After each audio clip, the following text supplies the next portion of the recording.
प्यारे दोस्तों नमस्कार, स्वागत है आप सभी का हमारे YouTube चैनल में। तो देखिए दोस्तों, हमने कौन से चैप्टर को स्टार्ट किया है, चैप्टर नंबर 7 को हमने स्टार्ट किया है और इसमें हमारे लगभग 7 लेक्चर्स कंप्लीट हो चुके हैं और ये है दोस्तों हमारा लेक्चर नंबर 8। ठीक है, अब इस लेक्चर नंबर 8 में हम लोग क्या देखने वाले हैं, तो यहाँ पर हम देखेंगे difficulties in the measurement of national income, यानी नेशनल इनकम को मेजर करते टाइम पे जो डिफिकल्टीज आती है ना, उन सारी डिफिकल्टीज को हम यहाँ पे डिस्कस करने वाले हैं। ठीक है, देखो दो टाइप के डिफिकल्टीज होती है, एक तो आपके थ्योरेटिकल डिफिकल्टीज या फिर कॉन्सेप्चुअल डिफिकल्टीज होती है और दूसरा क्या होता है भाई, प्रैक्टिकल या फिर आप इसको कह सकते हो स्टैटिस्टिकल डिफिकल्टीज। ठीक है, तो दोनों ही डिफिकल्टीज के बारे में हम यहाँ पे बहुत ही अच्छे से स्टडी करेंगे। ओके, तो चलिए सब लोग तैयार है पढ़ने के लिए? Yes everyone, ready? ओके, तो चलो फिर हम स्टार्ट करते हैं।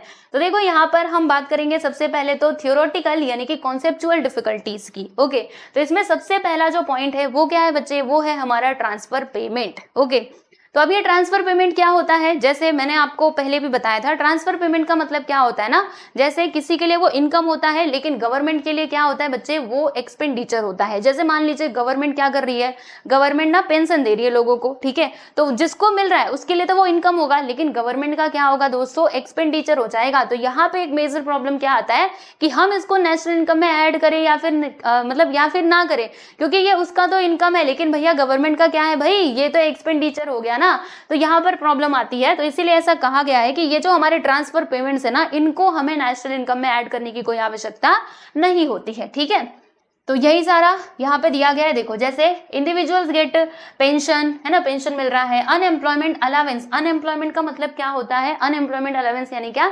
बेरोजगारी भत्ता हम इसको कहते हैं। जैसे कोई व्यक्ति बेरोजगार है तो उसको सरकार की तरफ से कुछ पैसे दिए जाते हैं ताकि वो अपनी फर्दर कुछ स्टडी करके मतलब काम लायक बन सके, ऐसे कुछ। ठीक है, तो ये अनएम्प्लॉयमेंट अलावेंस दिया जाता है, बराबर। But whether this transfer payment should be included in a national income और not is a major problem. ठीक है, ऑन वन हैंड, मतलब एक तरफ देखा जाए तो ये क्या है, it is a part of individual income, ये इंडिविजुअल इनकम का पार्ट है। लेकिन वही ऑन द अदर हैंड ये क्या है दोस्तों, it is a part of government expenditure, ये तो गवर्नमेंट का एक्सपेंडिचर है। तो इसीलिए हम क्या करते हैं, जो ट्रांसफर पेमेंट्स होते हैं ना दोस्तों, इसको हम हमारे नेशनल इनकम में इंक्लूड नहीं करते हैं। क्लियर? फर्स्ट पॉइंट इजी था, हो गया ना समझ, मतलब समझ में आ गया ना आप सभी लोगों को। नेक्स्ट पॉइंट की हम बात करेंगे दोस्तों, जो क्या है, इलीगल इनकम। ठीक है, मान लीजिए कि जैसे मैं आपको बताती हूँ, किसी ने जुआ खेल के, जुआ आपको पता है ना, जुआ खेलते हैं, तो उससे उसने इनकम जनरेट की या फिर उसने कोई गलत काम किया। ठीक है, जैसे क्या हो सकता है, ब्लैक मार्केटिंग कर ली, चोरी करके उसने पैसा कमाया। ठीक है, तो क्या हम ये सारी चीजों को नेशनल इनकम में ऐड करेंगे? नहीं करने वाले। यानी इलीगल तरीके से अगर कुछ काम करके पैसा आप कमा रहे हो तो फिर उसको नेशनल इनकम में ऐड नहीं किया जाएगा। ठीक है, समझे? तो देखो इलीगल इनकम्स जैसे कि income from gambling, black marketing, theft, smuggling etcetera are not included in national income. ठीक है, ये सब कुछ हम लोग नेशनल इनकम में इन्वॉल्व करते हैं क्या? नहीं करते। Very simple. ठीक है, आगे बढ़ते हैं भाई। अगला यहाँ पे क्या है, अनपेड सर्विसेज। तो देखो भाई, अनपेड सर्विसेज का मतलब क्या होता है, वो सर्विसेज, देखो दो टाइप की सर्विसेज होती हैं, मैं आपको बताना चाहती हूँ। देखो दोस्तों, एक तो हमारा पेड सर्विसेज हो जाएगा और दूसरा क्या होगा, अनपेड सर्विसेज। ठीक है, तो पेड सर्विसेज का मतलब वो सर्विस होता है जिसके बदले में आप क्या करते हो भाई, पैसा देते हो। क्या देते हो? मनी, मतलब मॉनेटरी ट्रांजैक्शन इसमें इन्वॉल्व होता है, जबकि अनपेड सर्विसेज में पैसा इन्वॉल्व नहीं होता है। ठीक है, ये जो मनी है ना दोस्तों, ये इन्वॉल्व नहीं होता है, जबकि इसमें होता है। एग्जाम्पल से हम समझते हैं, जैसे मान लीजिए कि आपकी, मतलब ऐसे बस सपोज कर लो कि आपकी मम्मी क्या है, टीचर है। ठीक है, तो टीचर है तो वो आपको घर पे ही पढ़ाती है। तो आप बताओ, आपकी मम्मी आपसे पैसा लेंगी क्या? नहीं लेंगी, वो तो आपको ऐसे फ्री में पढ़ा रही है। यानी ये कौन सी सर्विस हो जाएगी? अनपेड सर्विस हो जाएगी। वही अगर मैं दूसरी तरफ बात करूं, आप अपने ट्यूशन जा रहे हो, स्कूल जा रहे हो, तो वहां पे टीचर क्या करते हैं, आपसे फीस लेते हैं। यानी वो कैसी सर्विस हो जाएगी बच्चे? पेड सर्विस हो जाएगी, क्योंकि वहां पे मॉनेटरी ट्रांजेक्शन इन्वॉल्व है। ठीक है, जबकि आपकी मम्मी आपको घर पे पढ़ा रही है तो उसका कोई चार्ज नहीं ले रही, तो ये कैसी सर्विस है? अनपेड सर्विस है। ठीक है, एक और एग्जांपल से हम समझते हैं। अब देखो, जो हमारी मम्मी होती हैं वो क्या करती हैं, हम सब के लिए, पूरे परिवार के लिए खाना बनाती हैं, पूरा काम करती हैं, लेकिन उसका भी कुछ वो पैसा चार्ज नहीं करती है। तो ये कैसे भी सर्विस, मतलब ये भी कैसे सर्विस हो जाएगी दोस्तों? अनपेड सर्विस हो जाएगी। ठीक है, आई होप सो क्लियर हो गया होगा। तो याद रखना, जो भी हमारे अनपेड सर्विसेज होते हैं ना, उसका मतलब वो जो है ना वो हमारे नेशनल इनकम में इंक्लूड नहीं किया जाता है, क्योंकि यहाँ पे मॉनेटरी ट्रांजैक्शन इन्वॉल्व ही नहीं है। और हमने देखा था कि जहां पे मॉनेटरी ट्रांजैक्शन इन्वॉल्व रहेगा हम उसी चीज को क्या करते हैं, नेशनल इनकम में ऐड करते हैं। ठीक है, तो देखो क्या लिखा है इसमें कि for the purpose of calculating national income only paid services are consider, ठीक है, paid goods and services are considered. However, there are number of unpaid services which are not accounted for the calculation of national income. मतलब बहुत सारी चीजें ऐसी हैं, मतलब बहुत सारे अनपेड सर्विसेज हैं जिनको हम नेशनल इनकम में मतलब कंसिडर नहीं करते। ठीक है, एग्जाम्पल आप देख सकते हो, services of housewife and the services provided out of love, affection, mercy, sympathy, charity are not included in national income. ठीक है, नेक्स्ट है यहाँ पे दोस्तों प्रोडक्शन फॉर सेल्फ कंजम्पशन। ठीक है, so product kept for self consumption by the farmers and other allied producers do not enter the market, hence it is not accounted for in the national income. अब यहाँ पे क्या कहा गया है कि जैसे मान लीजिए फार्मर है ना, फार्मर का दिया है क्या, जी हाँ, फार्मर और भी जो दूसरे प्रोड्यूसर्स हैं उन्होंने क्या किया, अपने सेल्फ कंजम्पशन के लिए कोई सामान रख लिया अपने पास। ठीक है, तो अब वो जो सामान है दोस्तों वो मार्केट में तो पहुंच नहीं रहा है ना, तो इसीलिए क्या किया जाता है, उसको भी it is not accounted for in the national income, यानी नेशनल इनकम कैलकुलेट करते टाइम पे इसके ऊपर ज्यादा ध्यान दिया नहीं जाता है। ठीक है, तो आई होप सो आपको ये 4th पॉइंट भी क्लियर हो गया होगा। नेक्स्ट क्वेश्चन मतलब नेक्स्ट पॉइंट की हम बात करेंगे, जो क्या है दोस्तों, इनकम ऑफ फॉरेन फर्म। अब देखो यहाँ पर क्या बताने की कोशिश की जा रही है, मैं आपको बताती हूँ। जैसे मान लीजिए हम इंडिया की बात करते हैं, इंडिया की बाउंड्री। ठीक है, अब यहाँ पर ना किसी दूसरे देश की कंपनी है, ठीक है, और जो यहाँ पे क्या कर रही है, काम कर रही है, बराबर। जैसे मान लेते हैं चाइना की एक कंपनी हमारे देश में है जो यहाँ पे प्रोडक्शन प्रोसेस का काम कर रही है, बराबर।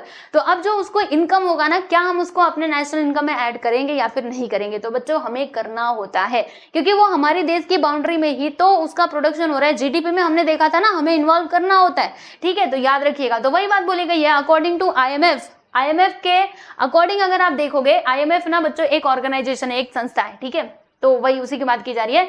Income of foreign firm should be included in the national income of the country. ठीक है, नेशनल इनकम में वो ऐड होगा, लेकिन ध्यान रखना जिस कंट्री में वो ऑपरेट हो रहा है, जहां पे प्रोडक्शन प्रोसेस का काम किया जा रहा है, उसी कंट्री के नेशनल इनकम में उसको ऐड किया जाएगा। तो देखो लिखा है where the firm actually undertakes the production work, जहां पे एक्चुअली प्रोडक्शन वर्क हो रहा है हम उसी के कंट्री के नेशनल इनकम में इसको ऐड करेंगे। ठीक है, तो ये था हमारा 5वां पॉइंट। 6ठे पॉइंट की हम बात करते हैं, वैल्यूएशन ऑफ गवर्नमेंट सर्विसेज। अब देखो दोस्तों, गवर्नमेंट के द्वारा भी हमें बहुत सारी सर्विसेज प्रोवाइड की जाती हैं। आप सोचिए, लॉ एंड ऑर्डर को मेंटेन करके रखना, डिफेंस वाली सर्विसेज हमको प्रोवाइड की जाती हैं, हेल्थ का, एजुकेशन का, है ना, ये सारी सर्विसेज गवर्नमेंट के द्वारा प्रोवाइड की जाती हैं। ठीक है, अब जो इनका वैल्यू है ना दोस्तों, रियल वैल्यू को कैलकुलेट करना मतलब ये पॉसिबल नहीं है, क्योंकि वो मतलब उनका रियल वैल्यू हमें मालूम नहीं होता है। ठीक है, तो जब रियल वैल्यू मालूम ही नहीं है तो उसको हम कहाँ नेशनल इनकम में ऐड करेंगे? यानी ये जो सर्विसेज होती है दोस्तों, इनको हम नेशनल इनकम में ऐड करते हैं क्या?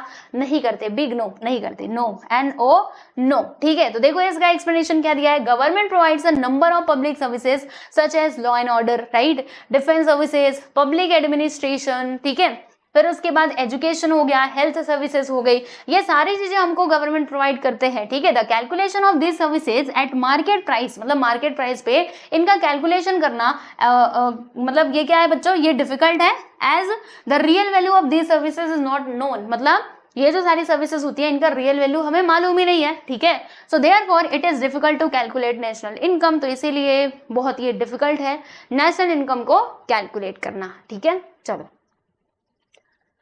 तो अब हम आगे बढ़ते हैं। ये हो गया valuation of government services, I hope so समझ में आ गया होगा आप सभी लोगों को। फिर नेक्स्ट की हम बात करेंगे चेंजिंग प्राइस लेवल। देखो दोस्तों, ये जो चेंजिंग होता है ना प्राइस लेवल में, इसकी वजह से भी काफी परेशानियां आती हैं। जैसे मैं आपको बताती हूँ, यहाँ पे देखो बहुत अच्छा एग्जाम्पल दिया गया है। देखो हम क्या कर रहे हैं, मतलब जो हमारा प्रोडक्शन है ना वो बढ़ रहा है। बच्चों ध्यान से सुना, प्रोडक्शन तो काफी ज्यादा हो रहा है, लेकिन जानते हो प्राइस लेवल ही कम हो गया। ठीक है, तो देखो प्रोडक्शन तो हम ज्यादा कर रहे हैं, लेकिन प्राइस कम होने की वजह से हमारा जो जीडीपी मतलब जो नेशनल इनकम है ना दोस्तों, वो हमें डिक्रीज होता हुआ दिखाई देगा। Why? Because of only changing the price level.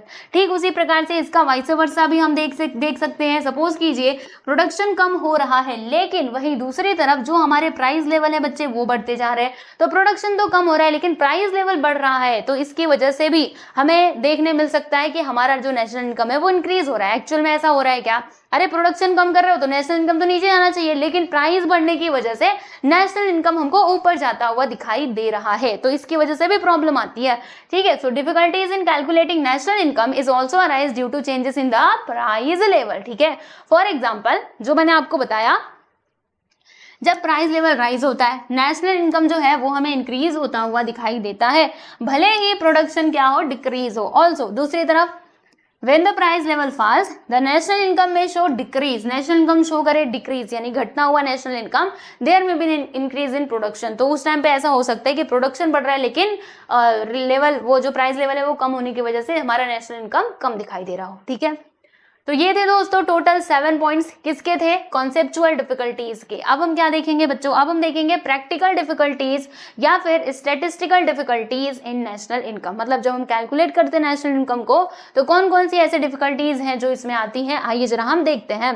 देखो दोस्तों, यहाँ पे प्रैक्टिकल डिफिकल्टीज में अगर हम फर्स्ट पॉइंट की बात करें तो वो क्या है, production of double, problem of double counting. ठीक है, देखो डबल काउंटिंग की बड़ी समस्या है भाई।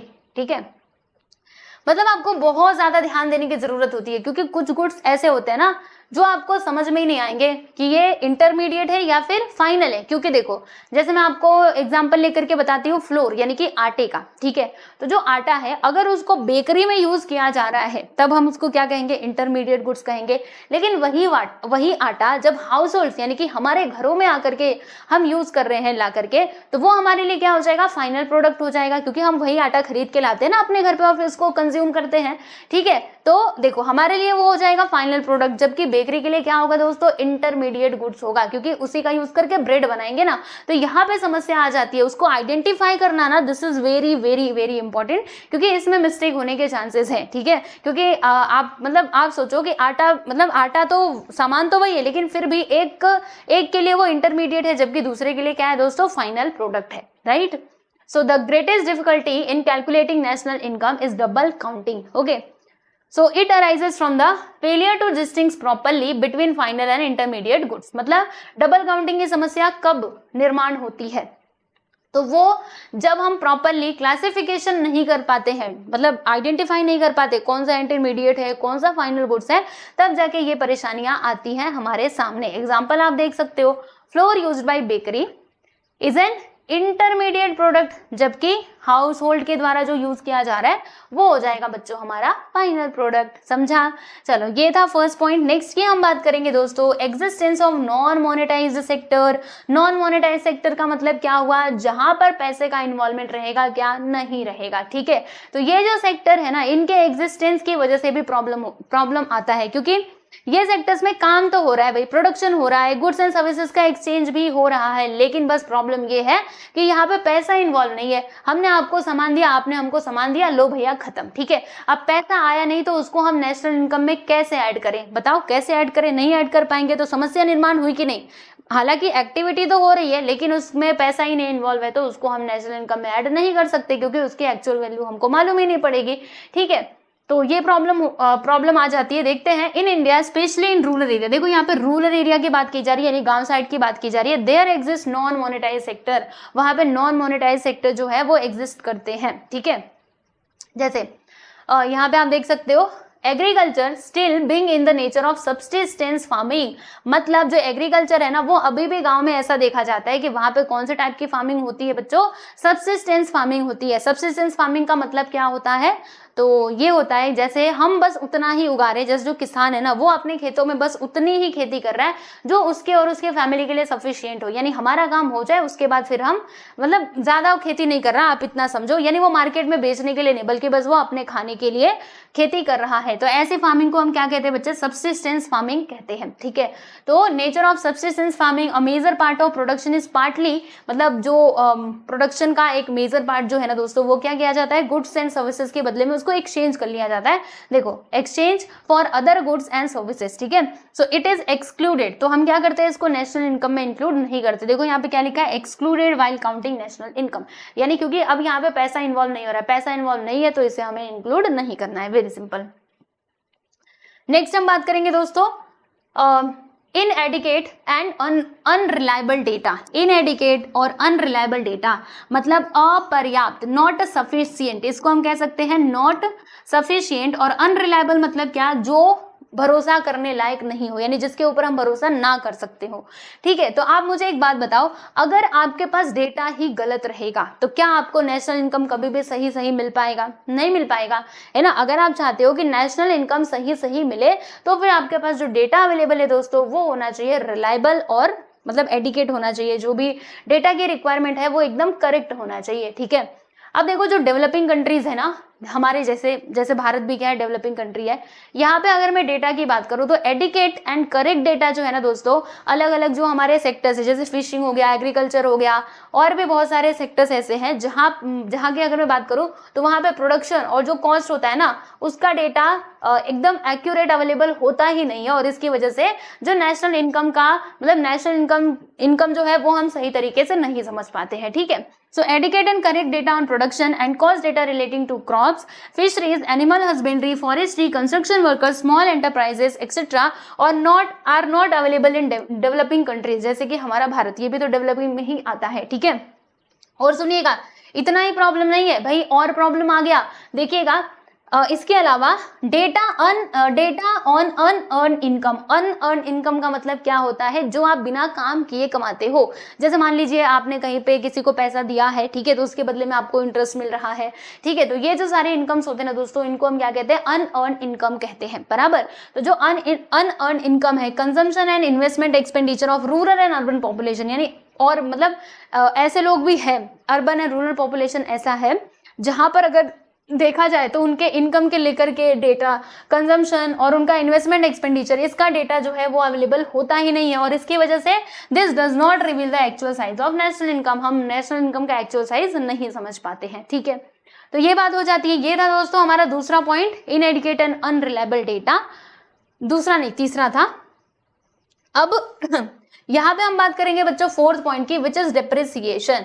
तो बताओ डिप्रिसिएशन का मतलब क्या होता है, wear and tear of goods and मतलब गुड्स, ठीक है, गुड्स नहीं एक्चुअल में कैपिटल असेट्स। ठीक है, तो अब इसके बारे में हम जरा जान लेते हैं। तो depreciation refers to wear and tear of capital assets due to their use in the process of production. ठीक है, अच्छा, अब ये जो डिप्रिसिएशन का रेट है ना दोस्तों, ये वैरी करता है, यानी इसका कोई फिक्स स्टैंडर्ड नहीं है कि इतना ही डिप्रिसिएशन होगा इतने में। ठीक है, मतलब परसेंट जो है ना बच्चों वो फिक्स नहीं होता है, यानी हम ऐसे नहीं कह सकते कि जो भी मशीनरी कंपनी वाले लेके जा रहे हैं उन्होंने मतलब वहां पे डिप्रिसिएशन एकदम सेम होगा, ऐसा हम नहीं कह सकते, क्योंकि ये वेरी करता है, ये वेरिएबल होता है। सब लोग अपने अपने हिसाब से क्या करते हैं, डिप्रिसिएशन करते हैं। तो there are no uniform common और accepted standard rates of depreciation applicable to the various capital assets. ठीक है, thus it is difficult to make correct deduction for depreciation. तो इसीलिए करेक्ट डिडक्शन करना डिप्रिसिएशन का इट इज नॉट पॉसिबल। ठीक है, मतलब इसमें भी प्रॉब्लम आ जाती है।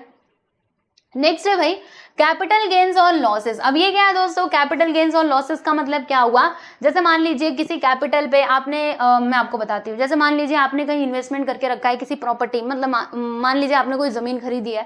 ठीक है, अब उसमें वो जो आपका कैपिटल असेट है उसमें बढ़ोतरी हो रही है या फिर उसमें कमी हो रही है ना, तो उसे आपको नेशनल इनकम में ऐड करने की कोई आवश्यकता नहीं है। वाई, क्यों नहीं, मान लीजिए जमीन की कीमत तो बढ़ रही है तो हमें नेशनल इनकम में ऐड करना चाहिए, तो ऐसा नहीं होगा, क्योंकि वो जो इन्वेस्टमेंट आपने किया था वो पहले किया था, वो आपका करंट का नहीं है, पहले आपने इन्वेस्टमेंट किया था। ठीक है, लेकिन अभी तो आप नहीं कर रहे हो ना, तो वही कैपिटल असेट्स में बढ़े चाहे घटे, आपको प्रॉफिट हो रहा है, लॉसेस हो रहा है, उसे हमें नेशनल इनकम में ऐड करने की कोई आवश्यकता नहीं है। ठीक है, तो क्या लिखा है इसमें कि कैपिटल गेन्स और capital losses which accrue to the property owners by increase or decrease in market value of their capital assets or changes in demand are not included in the national income because why, क्यों हम add नहीं करते, because these changes do not result from correct economic activity, current। ठीक है, current economic activities, ये अभी की situation की बात नहीं चल रही है, तो हमने पहले इन्वेस्टमेंट किया था ना, तो इसीलिए हमें इसमें ऐड करना नहीं होता। ठीक है, ओके, अगला पॉइंट यहाँ पर क्या है बच्चों, इलिटरेसी एंड इग्नोरेंस। अब देखो जो छोटे छोटे एंटरप्राइजेस होते हैं वो इतना ज़्यादा हिसाब किताब पे ध्यान देते नहीं है, है ना, उन्होंने अपना काम किया, चलो भाई अब चलते बनो। ठीक है, पैसा कमाया, जो कमाया रख लिया, है ना, उसका कोई मतलब वो प्रॉपरली ना अकाउंट्स अच्छे से मेंटेन करके रखते नहीं है, और जिसकी वजह से हमें करेक्ट डेटा नहीं मिल पाता है। तो वही बात दी गई है, इलिटरेसी एंड इग्नोरेंस। इलिटरेसी की वजह से और इग्नोरेंस की भी वजह से, देखो due to ignorance and illiteracy small producers do not keep an account of their production, है ना, स्मॉल जो प्रोड्यूसर्स होते हैं अगर वो इलिटरेट हुए तो नहीं रख पाएंगे डेटा, बराबर, मतलब डेटा क्या क्या लिखा पढ़ी करेंगे क्योंकि वो इलिटरेट है। इसके अलावा मान लीजिए इग्नोर कर रहे हैं, अरे क्या जरूरत है, हो गया ना, हम सामान बेच रहे, पैसा कमा रहे, बस बात खत्म, ठीक है, वो इस चीज को इग्नोर करते हैं और इसकी वजह से so they can not give information about the quantity और the value of their output, है ना, क्योंकि वो करेक्ट डेटा दे ही नहीं पाते हैं और ये हमारे नेशनल इनकम में ऐड नहीं हो पाता, जिसकी वजह से नेशनल इनकम हमें करेक्ट, मतलब हम उसका एक्चुअल जो साइज है वो नहीं देख पाते हैं, ठीक है। नेक्स्ट पॉइंट है difficulties in the classification of working population. अब देखो आप कहेंगे वर्किंग पॉपुलेशन को क्लासिफाई करने में भैया क्या समस्या है।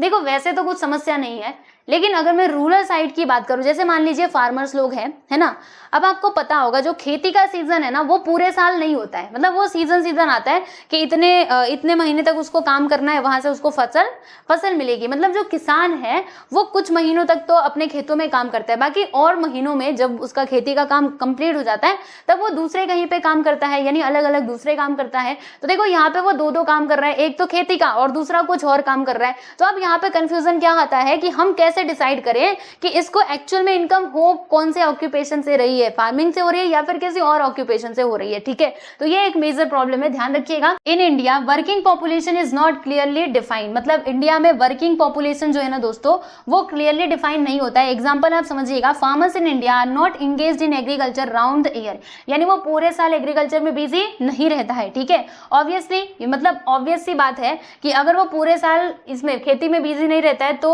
वो क्या करेगा, अपना खेती का काम खत्म करने के बाद दूसरे काम करेगा, ठीक है। तो वही दिया है कि obviously in the off season, यानी जब ऑफ सीजन होता है they engage themselves in the alternative occupations, यानी वो दूसरे ऑक्यूपेशंस करता है, ठीक है। तो इस केस में क्या होता है कि it is very difficult to identify their incomes from a particular occupation, यानी पर्टिकुलर ऑक्यूपेशन से उसको कितना इनकम हो रहा है इस चीज को आइडेंटिफाई करना, ठीक है, ये यहाँ पे थोड़ा सा परेशानी क्रिएट, मतलब थोड़ा सा प्रॉब्लम क्रिएट होती है, ठीक है। चलो आगे बढ़ते हैं। नेक्स्ट यहाँ पे लास्ट पॉइंट है, I think so, yes everyone, last point है ये वैल्यूएशन ऑफ इन्वेंट्रीज। अब बच्चे ये इन्वेंट्रीज क्या है, इन्वेंट्रीज यानी आपको मालूम होगा अकाउंट्स में आप पढ़ते होंगे स्टॉक, ठीक है।